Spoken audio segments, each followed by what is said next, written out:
नमस्कार दोस्तों, पूर्णिमा के दिन भगवान श्री हरि, महालक्ष्मी जी और चंद्र देवता की पूजा की जाती है। इस दिन व्रत रखने वाले भक्तों को हो सके तो पवित्र नदियों में स्नान करके पूजा करके उपवास रखने का संकल्प लेना चाहिए और व्रत कथा पढ़ना और सुनना चाहिए। लेकिन जो भी भक्त किसी कारण से व्रत रखने में असमर्थ हो, अगर ऐसे भक्त भी सच्चे मन से व्रत की कथा पढ़ते या सुनते हैं तो उन्हें भी पूर्णिमा व्रत का पुण्य लाभ प्राप्त होता है।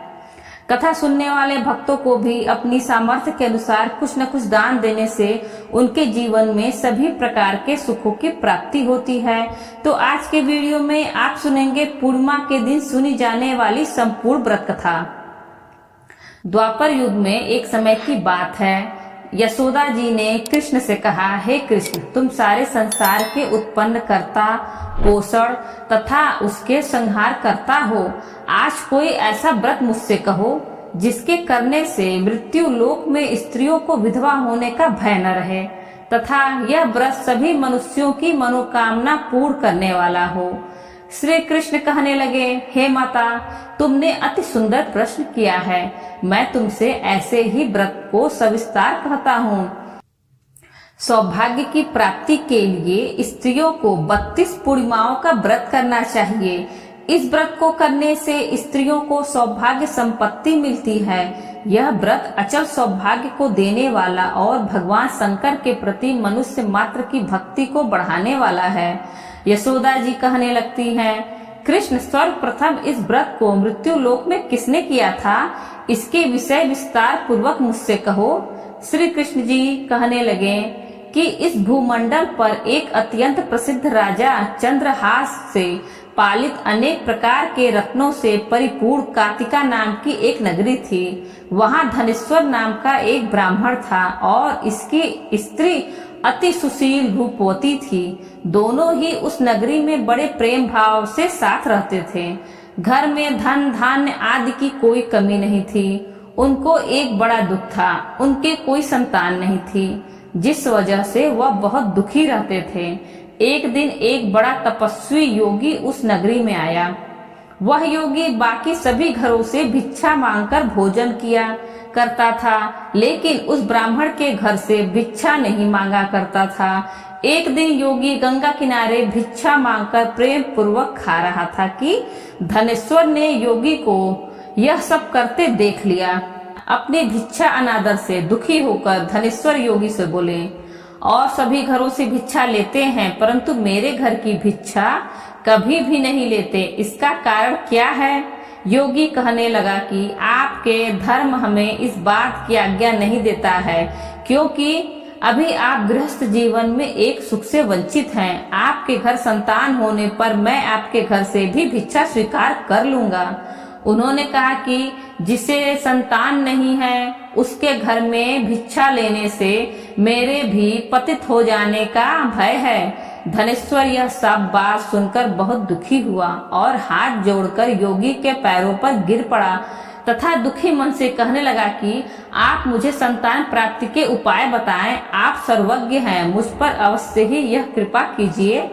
धन की मेरे घर में कोई कमी नहीं है, लेकिन मैं संतान न होने के कारण अत्यंत दुखी हूँ। आप मेरे इस दुख का हरण कीजिए। यह सुनकर योगी कहने लगे कि तुम चंडी की आराधना करो। घर पहुंचकर उन्होंने यह सब बात अपनी पत्नी को बताई और खुद वन में चला गया। वन में पहुंचकर उसने चंडी की आराधना की और उपवास किया। चंडी ने 16 दिन उसको सपने में दर्शन दिए और कहा कि हे धनेश्वर, जा, तेरे पुत्र होगा, लेकिन उसकी आयु सिर्फ 16 वर्ष होगी। 16 वर्ष की आयु में ही उसकी मृत्यु हो जाएगी।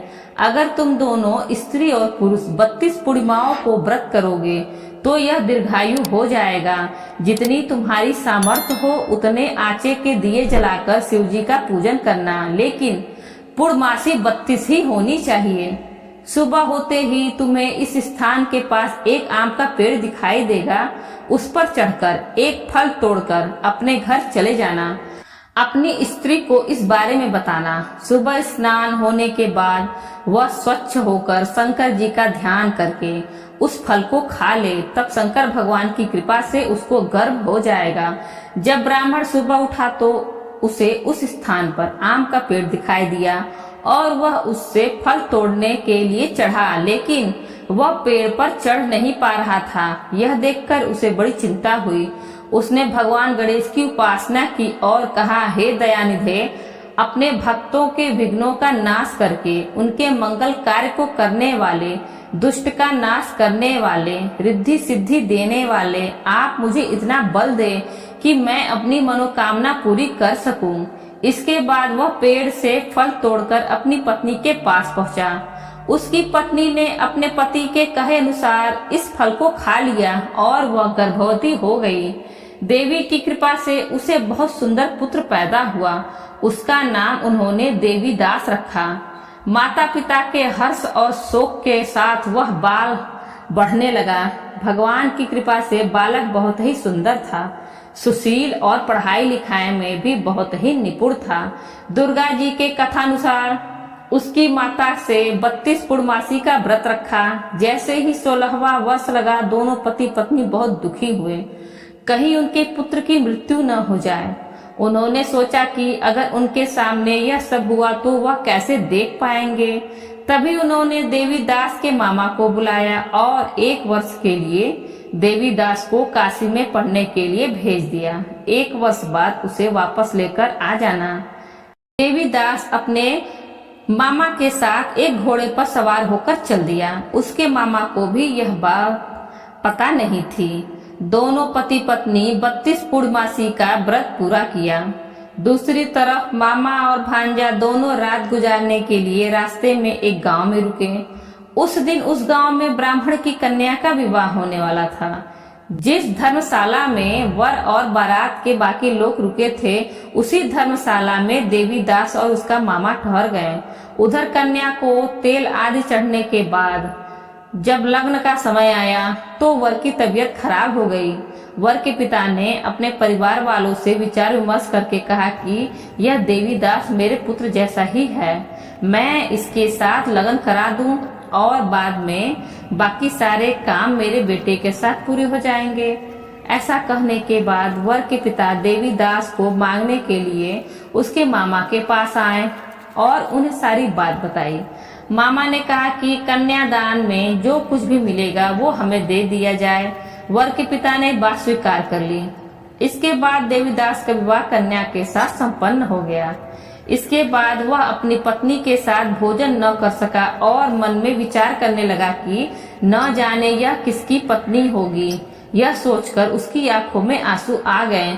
तब वधू ने पूछा कि क्या बात है, आप उदास क्यों हैं? तब उसने सारी बातें अपने पत्नी को बता दी। तब कन्या कहने लगी कि यह ब्रह्म विवाद के विपरीत है, आप ही मेरे पति हैं, मैं आपकी ही पत्नी रहूंगी, किसी अन्य की कभी नहीं। तब देवीदास ने कहा कि ऐसा मत करिए, क्योंकि मेरी आयु बहुत कम है, मेरे बाद आपका क्या होगा। लेकिन उसकी पत्नी नहीं मानी और बोली, स्वामी आप भोजन कीजिए। दोनों रात में सोने के लिए चले गए।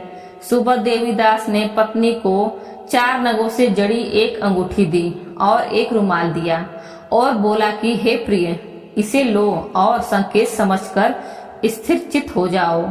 मेरे मरण और जीवन जानने के लिए एक पुष्प वाटिका बना लो, उसमें सुगंधित वाली एक नव मल्लिका लगा लो, उसको प्रतिदिन जल से सींचा करो और आनंद के साथ खेलो कूदो।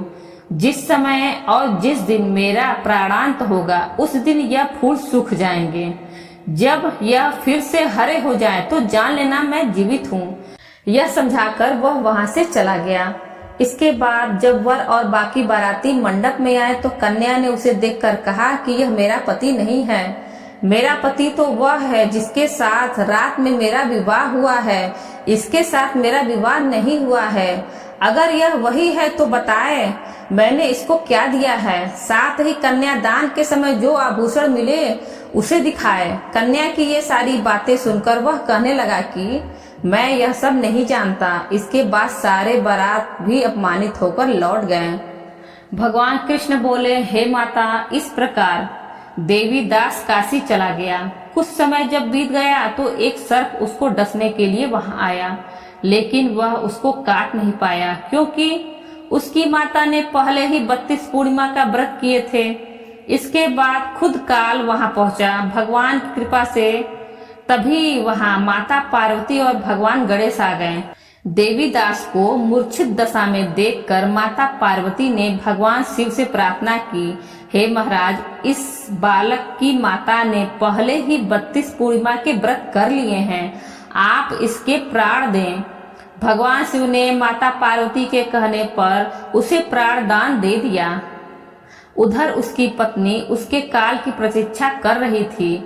उसकी पत्नी ने जाकर देखा कि पुष्प और पत्र दोनों ही नहीं हैं, तो उसको बहुत आश्चर्य हुआ और जब उसने देखा कि पुष्प वाटिका फिर से हरी हो गई तो वह समझ गई कि उसका पति जिंदा हो गया।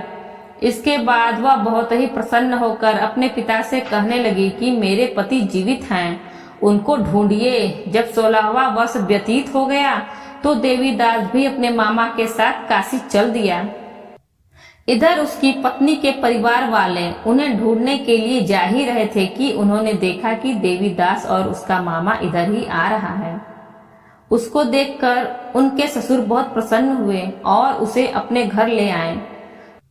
वहां सारे लोग इकट्ठा हो गए और कन्या ने भी उसे पहचान लिया। देवीदास ने इसके बाद अपने पत्नी और मामा को लेकर वहां से चल दिया। उसके ससुर भी उसे बहुत धन दहेज दिया। जब वह अपने घर की तरफ चल रहा था तो उसके माता पिता को लोगों ने खबर कर दी, तुम्हारा पुत्र देवीदास अपनी पत्नी और मामा के साथ आ रहा है। ऐसा समाचार सुनकर पहले तो उन्हें विश्वास नहीं हुआ, लेकिन जब देवीदास आया और उसने अपने माता पिता के पैर छुए तो देवीदास के माता पिता ने उनका माथा चूमा और दोनों को अपने सीने से लगा लिया। दोनों के आने की खुशी से धनेश्वर ने बहुत दान दक्षिणा ब्राह्मणों को दी। श्री कृष्ण जी कहने लगे कि इस तरह धनेश्वर को 32 पूर्णिमा को व्रत के प्रभाव से संतान प्राप्त हुई। जो स्त्रियां इस व्रत को करती हैं वह जन्म जन्मांतरों तक वैधव्य का दुख नहीं भोगती हैं और सदैव सौभाग्यशाली रहती हैं। यह मेरा वचन है। यह व्रत संतान देने वाला और सभी मनोकामनाओं को पूरा करने वाला है। दोस्तों, वीडियो अच्छी लगी हो तो वीडियो को लाइक करें और ज्यादा से ज्यादा अपने मित्रों के साथ शेयर करें और बेल आइकन दबाना ना भूलें, जिससे आगे आने वाले वीडियो की नोटिफिकेशन आपको सबसे पहले मिल सके। और इसी तरह के वीडियो देखने के लिए हमारे चैनल हिंदी कहानी नई पुरानी को सब्सक्राइब करें। धन्यवाद।